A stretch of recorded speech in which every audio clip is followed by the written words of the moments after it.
This is Community Unity Now, the D Tycoon Show. This is Bill Morton, President of the Rogers Park Chamber of Commerce. I am Trudy Leong, Administrator of the Rogers Park Chamber of Commerce. And our very special, so important guest today is Eric Basir. He is the steward of Amalgamated Transit Union, Local 308. Welcome, Eric. Thank you. So nice to have you back. It's an honor to be back. Thank you for having me. Yeah, you are trying to help the CTA, Chicago Transit Authority workers get better working conditions. And it's, I'm sure they've run into so many problems that you have described before, but let's give an example. What might have happened to a worker and they come to you, and then how are you able to help them? So one example, and this is a matter of potential loss of life and equipment damage, and that is in some of our rail maintenance shops where we work on the trains. The lifts, these large hydraulic jacks that actually lift the train in the air, these are not properly maintained as per the manufacturer's specifications because the Chicago Transit Authority, I will say mismanagement, has decided to cut those types of budget lines. And because that happens, these things eventually become defective. And over time, they wear out. And just a few months ago, almost a year ago, while some of my coworkers were working underneath the trains, replacing the calipers for brakes that allow us to stop the trains when they're moving, suddenly the lifts started going down by themselves. So here's two human beings who are paid to make sure the trains are safe for the riders of Chicago. The train that brings the trucks down starts lowering by themselves. And immediately they evacuated. So my coworkers immediately did the right paperwork about these terrible, unsafe working conditions. Nothing happened. Then, just a couple months later, on the same lifts that bring up the train, we had two cars on this lift, and both ends came down on the lifts. The train almost rolled off into the rail shop, which would have killed many people. The Chicago Transit Authority covered it up. They never told anyone. And then they wrote up the worker who happened to be operating it. And they said, well, you know what, we'll do you a favor. We won't give you a 2-year safety violation for your record. We'll just give you a procedural. But here, my coworkers reported the defect. Yet here it is. Some people almost died. They had to get another train to pull the train up. They had to lower them somehow and pull the train off the jacks. It was a mess. Then me and my coworkers dutifully had to repair that train. And it took months. So you ever wonder, you and the great riders of our trains ever wonder why there's delays? It's because the equipment is jacked up. Because we have to repair it for repairing things that are breaking that don't need to break. So this happened in the past. This happened about a year ago. But the recent event happened months ago.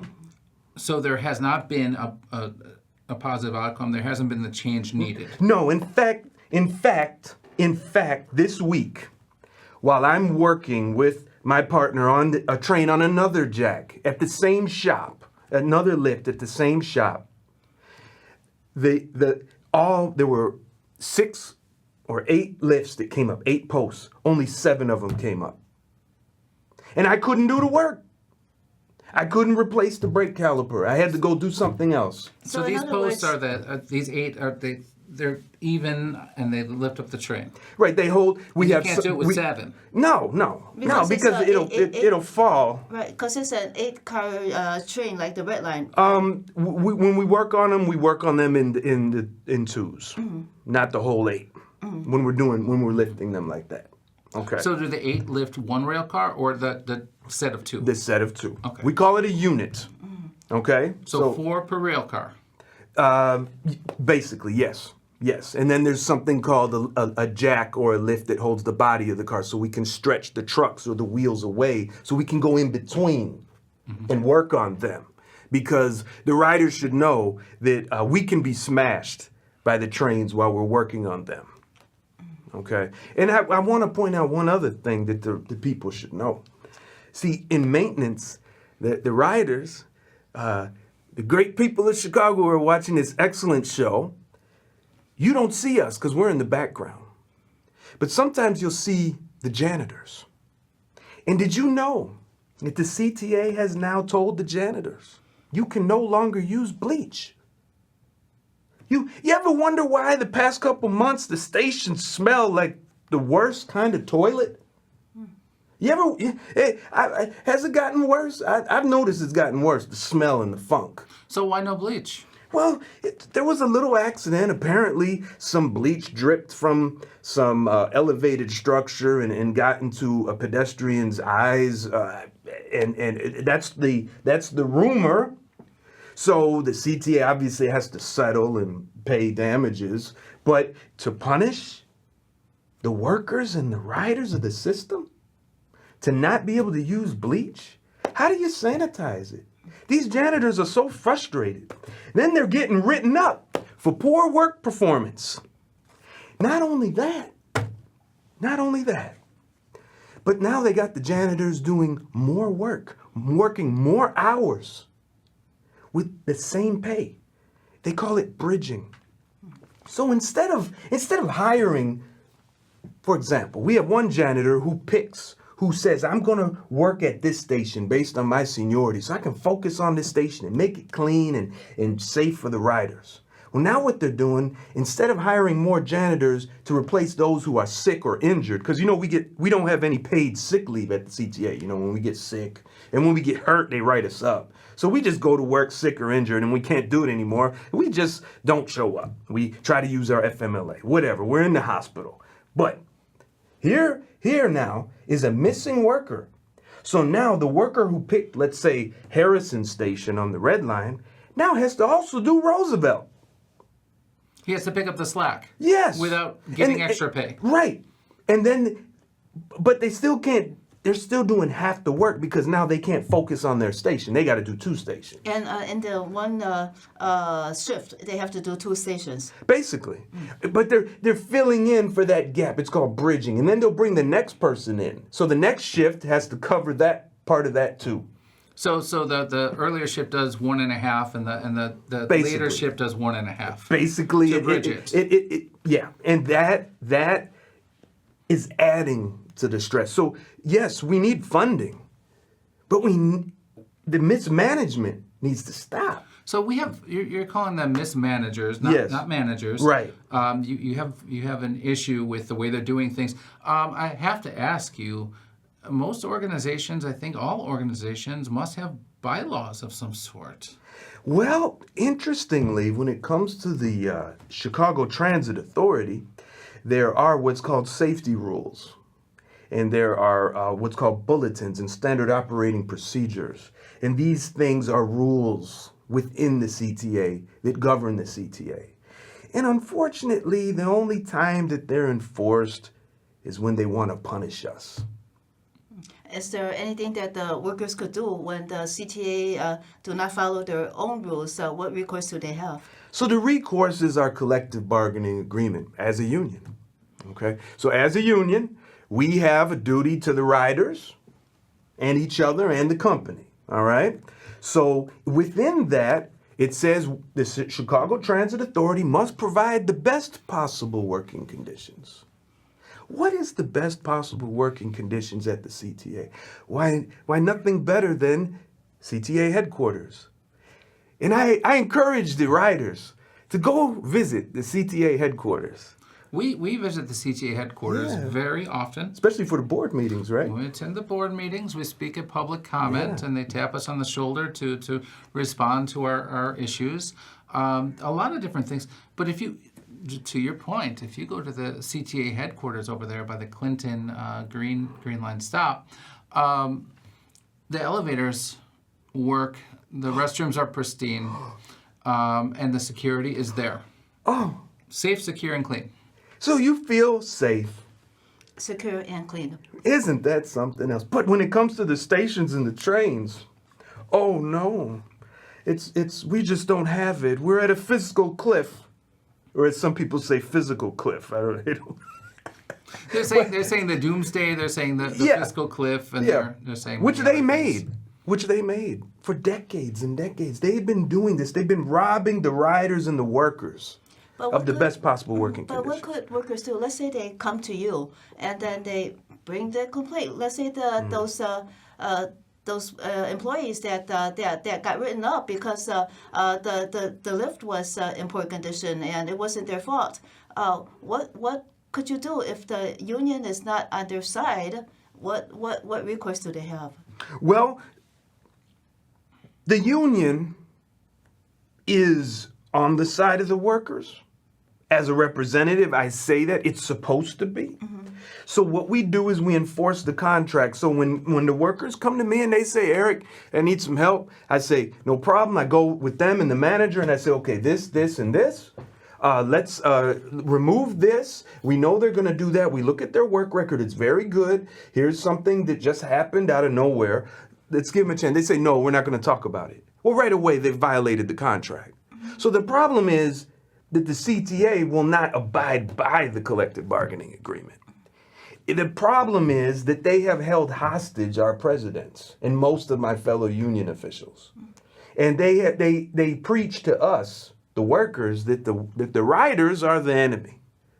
When it's really the mismanagement. Because they'll say the riders will call in on you. The riders will rat you out. The riders will tell. Yeah, so we are getting caught up in the terrible working conditions. And then the management conveniently pits the riders against the workers and the workers against the riders. So the complaints come in, and so they blame the workers for the issues. But the workers are not getting proper payment or resources to fix the issues? Exactly. So when your bus is late or your train is late, and you may notice the operator may be brash or may mutter something or seem to be in outer space, you must understand that person might be sick. That person might be overwhelmed. And because we don't have paid sick leave and we're punished when we call in sick. I mean, we're punished. That's per the CTA procedures to punish us for excessive absenteeism. Now here, Bill, you work at the CTA, for example. You come every day and all of a sudden you come down with some food poisoning. I can't make it. And you get it right up for excessive absenteeism. How is that excessive?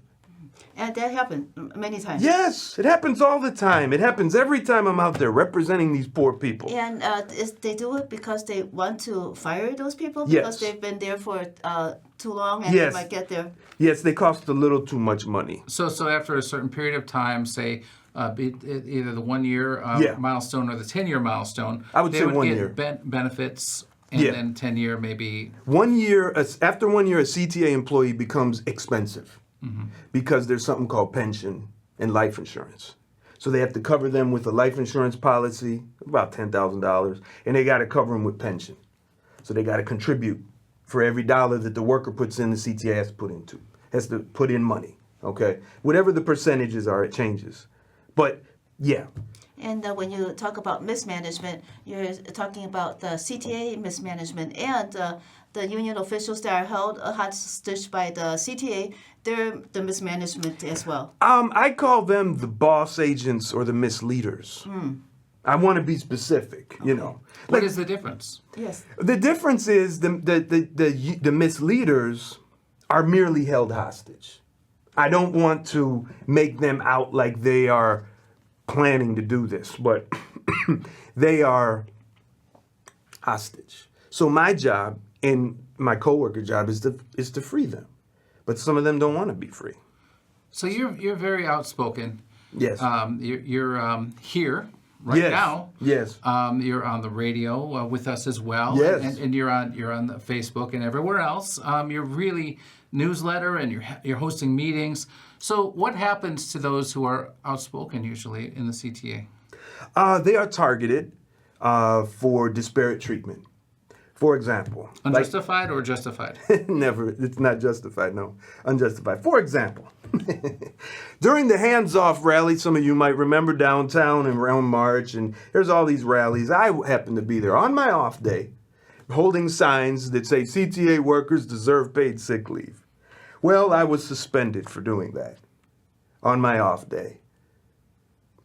And we have photographic evidence of other CTA workers protesting on their off days, on off time, even in uniform. Now, I wore a uniform. Yes, I used to be a train operator, but I covered up the CTA logo. But why are they coming after me? And not why haven't they been doing that for decades? It's because of the message that I bring. And that is, number one, without good working conditions, the CTA will never be successful. And that the union belongs to the members of the union, not the officials, not the politicians, and not the CTA. I would think that the CTA, if they really want better conditions for the riders, they would take into consideration what the employees and what the union, like union leaders like you, are telling them, so that they could address the problem, resolve the problem.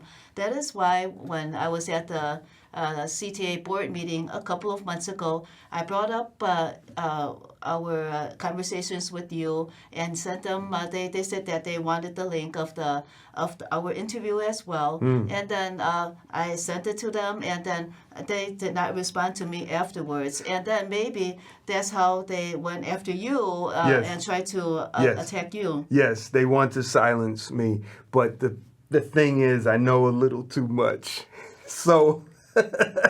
So they're having trouble. And just for the record, we have invited the board of the CTA to be on the show and our radio shows, and all of our outlets. We've invited them to say their side of everything, and we always do. And that's so important. That is so important because, see, I'm not a union official that will say, okay, what do you want me to tell the people? I'm like, let me tell you what's going on here. We need to fix this. So, they need that.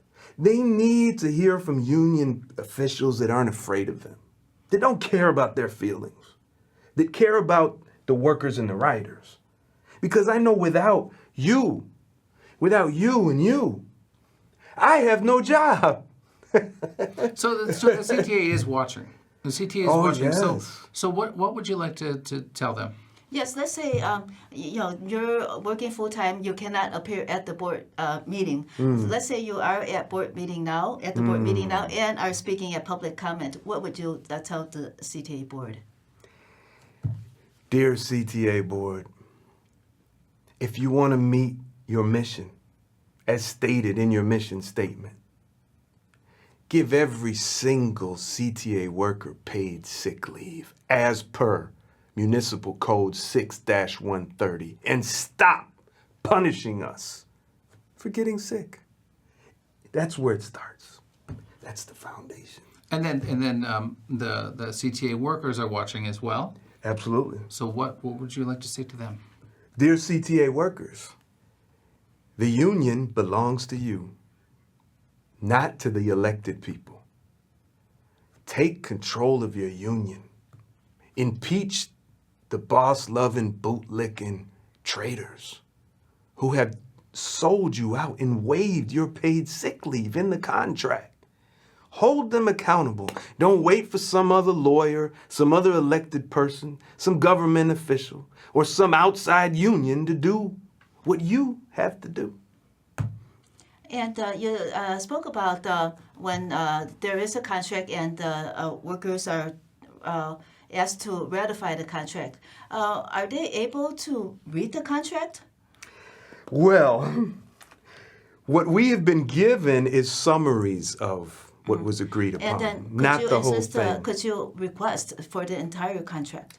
Yes, and that's what I did. I went to the Freedom of Information Act, FOIA, at transitchicago.com, and I requested the full tentative agreement, the most recent one.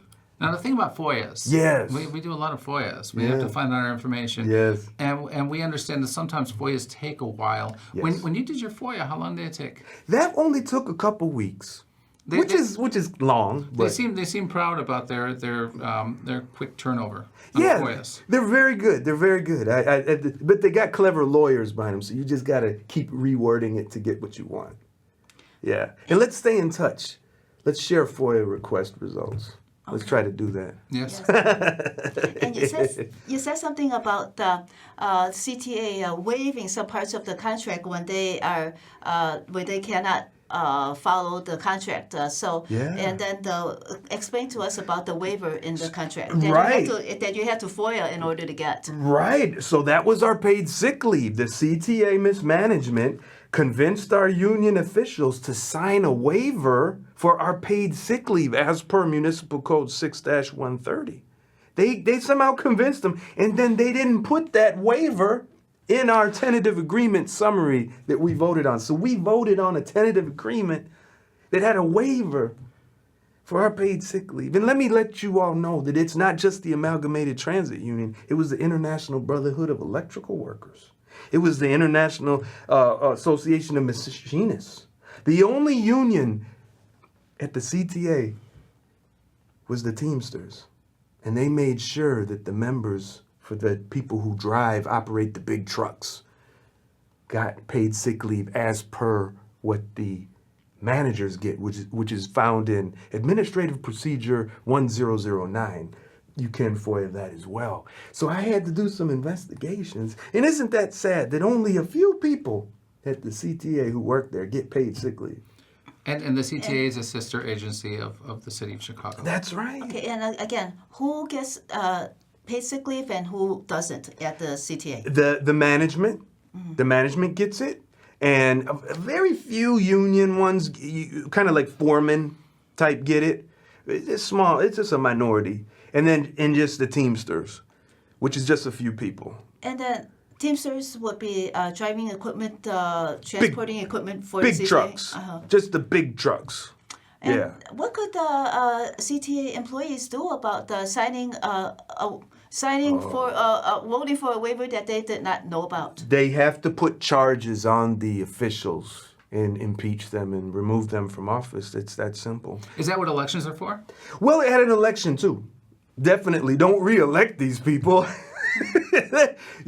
And I know I'm running for president, so if you don't want any waivers like that to be signed, you can definitely vote for me, because I tell everything to the members. And when is the new contract going to be negotiated? We got about another year and a half. That's not too bad. So the contract is usually for about how long? 3 years. Unless they play around.